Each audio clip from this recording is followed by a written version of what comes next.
We've got 7 games on DraftKings. We've got 9 games on FanDuel. It's the NBA Cup, and we're going to break it all down right now. So hit the like button, subscribe to the channel, hit the notification bell so you know when everything goes live. Follow me on Twitter at Josh Engleman, because this is the NBA strategy show, and we're kicking it off. Indiana Pacers, Cleveland Cavaliers. These first 3 games aren't really that fun to talk about, I got to be honest. 14.5 point line here for Cleveland. Pacers stink, missing a bunch of guys. Ownership very flat. Evan Mobley breaking free from the pack, 25% owned, only guy to cross the 20% mark, and then it becomes a problem. Now, we also have a Q tag on Darius Garland.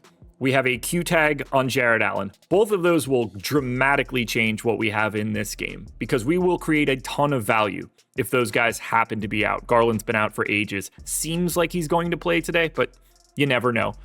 We're also maybe getting Jalen Tyson back, and that's the part that gets really weird here if we're looking at the DraftKings data. Shooting guard, small forward eligible, 3,100. We have no idea how many minutes he will play if he's back. Could be 14, could be 28. But there's going to be something there in Jalen Tyson. For everybody else, whether it's Donovan Mitchell, DeAndre Hunter, Benedict Mathurin, who's just been pouring in buckets so far, Isaiah Jackson as a bit of a value at 4,200. Nobody stands out. They're all completely reasonable plays. And I don't see anybody further down the line. Like Siakam at 9,100 is just overpriced. You can't play Garland. And then you're just kind of out of real players. So my eye in this game is Evan Mobley as a priority. And then if we get no Garland or Allen and or Tyson, we will have some value for Cleveland. Even worse story on the FanDuel side, Mobley only 12% owned. Everybody else is below that. So everything that I just said on the DraftKings side is the same here, just less interesting. Only Mobley and Mitchell got to 10. If we need value, we need these guys to be out later.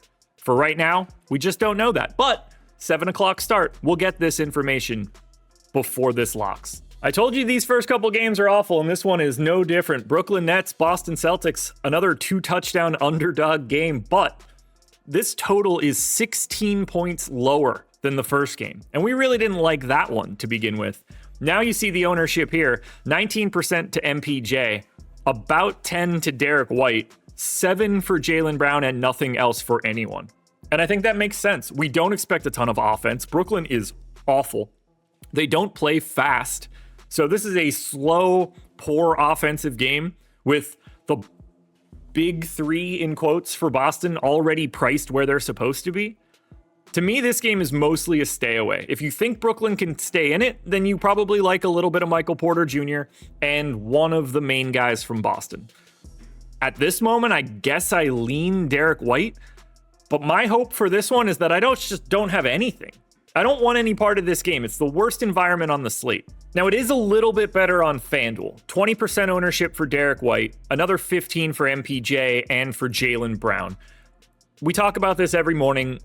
When you have stars on FanDuel or the stars for a particular team, they're usually the ones that pull away unless there's dramatic pricing differences, and that's what we're seeing here. The 3 main guys in this game are getting the ownership. No one else really is, and my recommendation is to mostly just stay away from it. Final real awful game of the DraftKings slate, another 2-touchdown line.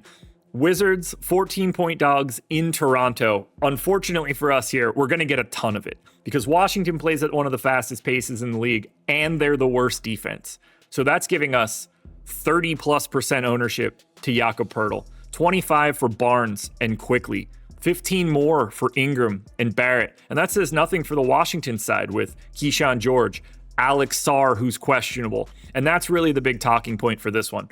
If Alex Sarr is out, Marvin Bagley is already doubtful. Tristan Vukcevic will be probably the most popular play on today's slate if we lose both of these guys. But if Sarr is in, I actually think he looks pretty reasonable. But I want to get to Toronto. And Poeltl is the clear first guy up, which is helpful because the next 4 dudes, I don't trust. I assume everybody that watches this is going to like something in the Barnes, Quickly, Ingram, Barrett group. I don't have a preference between any of it. I think like one of those guys probably ends up in just about everything I build. Our data is leaning Scotty Barnes, but if you tell me you're a Brandon Ingram guy today, I wouldn't tell you not to do it. That's what happens when you get to face Washington. Everybody looks better. The allocations change a little bit on FanDuel. Only one center, so we only get to 10% of Jakob Poeltl. We get to 30 of Barnes, 25 of Barrett, 15 for Quickly. Again, you just start funneling the ownership to the guys that matter the most on FanDuel. DraftKings is just a completely different vibe because of the flexibility. So it seems like, at least in our data to start the day, it's 10:15 a.m. Scotty Barnes would be the first tier of Toronto guys. Kind of feels like to me RJ Barrett's next. I'm not counting Poeltl because he doesn't count. Just different position, controls himself. Now this is the fun one for the early slate. Miami and Chicago. 8 o'clock start, 2.5 point line, 249 total. Biggest total on the slate. Not a ton of defense in this one. Chicago certainly doesn't have it. Miami has it a bit more. But these are the fastest team in the league in Miami by 2.5 possessions. Chicago's either third or fourth. This is going to be a track meet. The problem is there are a lot of injury news things that we need to deal with in this game. Let's start on the Miami side. They are without Andrew Wiggins and Nikola Jovic. That leaves some holes in their rotation because Kashad Johnson, Jameer Young, and Myron Gardner don't ever play, and they might have to. If they don't, they're only playing 8 guys tonight, and that's creating the ownership you see on the screen. 35% ownership to a $4,100 small forward in Pelle Larsson. 27% ownership going into a $7K Jaime Jaquez. Davion Mitchell's 20% owned. Norm Powell's 20% owned. Drew Smith and Simone Fontecchio were both getting a little bit of love. And then obviously Josh Giddey, 25%, 9,500. I got to admit, that's a little scary. We probably see Kobe White today. Technically, he's questionable. They're on a back-to-back. In theory, he could play tomorrow. I don't know why they would do that. So Kobe White is questionable. Trey Jones is also questionable. It's starting to get a little busy in the backcourt. Now, it's not going to affect Josh Giddey normally, but if Josh Giddey could normally play 35 minutes and now it's just 33, you don't think about it, but he's overpriced if everybody's back. I'm nervous about the 25% ownership here. Now, if we end up getting no White or we end up getting or no Trey Jones, everything's fine for Giddey because the matchup's great. And everything's fine for Giddey just in general. But I want to be aware, if those guys are back, it's a different Josh Giddey. So on the FanDuel side, we've got Jaime Jaquez at about 35%. The expectation being him starting in place of Andrew Wiggins. Giddey's still very popular here. Larson's still very popular here. We do need to hash out the news, but there's just going to be a lot of ownership in this game by default. It's just too good of a game environment. There's too many fantasy points to go around. Whether you're looking at Vooch, Norm Powell, Drew Smith, Davion Mitchell. I don't even think I've mentioned Bam Adebayo yet. I don't want to play him, but he's 8,200, so that's kind of interesting, I think. I don't think we can play Kobe White. If White and Jones are back, I think that really takes a bite out of Dosunmu or Kevin Huerter. So you're going to have a lot of this game, but we need the Chicago news first. Not a lot of ownership coming into this one. This is an actual dreadful basketball game. Pelicans and Mavericks. One guy getting some love, and that would be Derek Queen. 5,500, power forward center eligible. Seems to just be playing no matter what. Doesn't seem to matter if Zion's going to be here or not. That still feels like a hell of a lot of ownership at 5,500 for Derek Queen. That makes me very nervous. As a point per dollar play, he looks fantastic. He's filling up the stat sheet. I do feel like that number is a little high. Maybe as we go through the day and we create a little bit more value, this can just come down to a more natural spot. But after Derek Queen, there aren't a lot of names you're clicking on the DraftKings side. PJ Washington's 10, Gafford, Fears, D'Angelo Russell, I guess. Zion at 8,500. I don't know how you do that. Brandon Williams might be a little sneaky. Derek Lively doesn't play enough. It's just, there's nothing here. The cost effectiveness of Derek Queen makes a lot of sense. I'm not sure anything else does. Now, it's a slightly different allocation on FanDuel. Queen's still the chalk at 25% owned, but we do get PJ Washington to 20. We get Zion to 20. We have that same sort of pack of 10%ers, but 8K Zion looks a lot better on FanDuel. $6,600 small forward, power forward PJ Washington looks a lot better on FanDuel. But ultimately, this is not a game that we're going to have a ton of. There's just too many better spots that are going on today. Fun game for real basketball, not a fun game for DFS, at least on DraftKings. There is no one on Minnesota or Phoenix projected for more than 10% ownership. Assuming Jaden McDaniels plays, this is a standard Minnesota rotation. We have no Grayson Allen on the Phoenix side. None of that seems to matter. No one is getting owned here. If you want to play Julius Randle, Devin Booker, you want to play Anthony Edwards, I would never tell you guys not to do those things. But they're certainly not the priorities or the first people going in your lineup. This entire game is just a sea of last guy in. Whatever fits salary-wise, I think I'd be okay with it from the rotation. I just don't think you're going to be looking at this game all that much. And honestly, it's not even all that different on FanDuel. 17% ownership to Dylan Brooks, about 10 for Colin Gillespie and Devin Booker, and then the whole same story. $9,500 Ant, that's a pretty tough sell on today's slate. Even Booker at 9,100 is relatively unappealing. I didn't even say Julius Randle's name on FanDuel. He's 2% owned. We got a lot of games on this slate.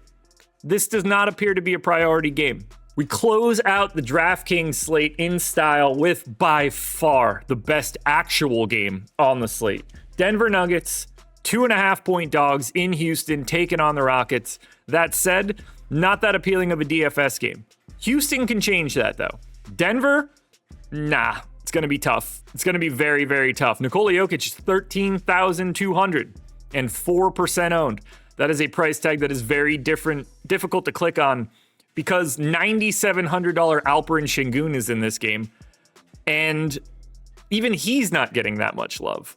Steven Adams is technically the highest owned guy in this game, but he's questionable, and so is Jabari Smith. So if we lose those two guys, we might have some real value in Denver. But if they're in, the highest owned guy on the Denver Nuggets is 4% owned Aaron Gordon. We're just not going there. And similarly on the Houston side, it's not going to be a ton of priorities, but if you want to get to Adams or Şengün, I don't see an issue with it. And it's the same story on FanDuel. 12% ownership to Kevin Durant. No one makes it to 10%. Just ends right there. Nikola Jokic, 12,800 on FanDuel. 3% owned. You almost need to see 75 plus, if not 80 plus, to pay off that tag. Can he do it? Yeah, he does it all the time.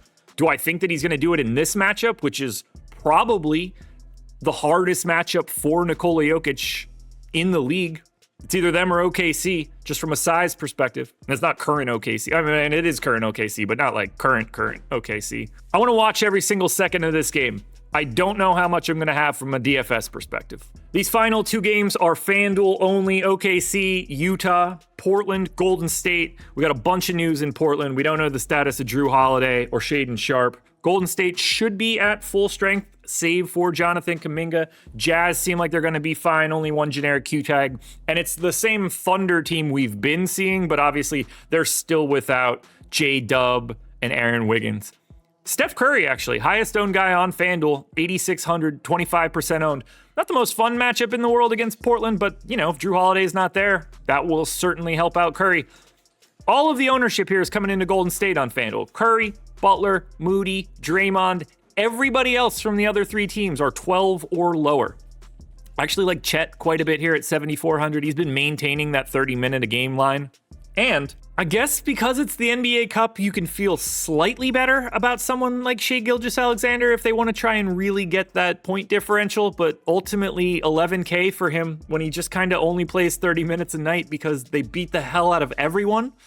It's just not a direction I'm going. I'd rather have Steph, but ultimately I'd rather have Chet Holmgren than SGA in this spot today, given that power forward eligibility. But those are our games. 9 games up, 9 games down. We've got a deeper dive live before lock combo tonight from 5 to 7.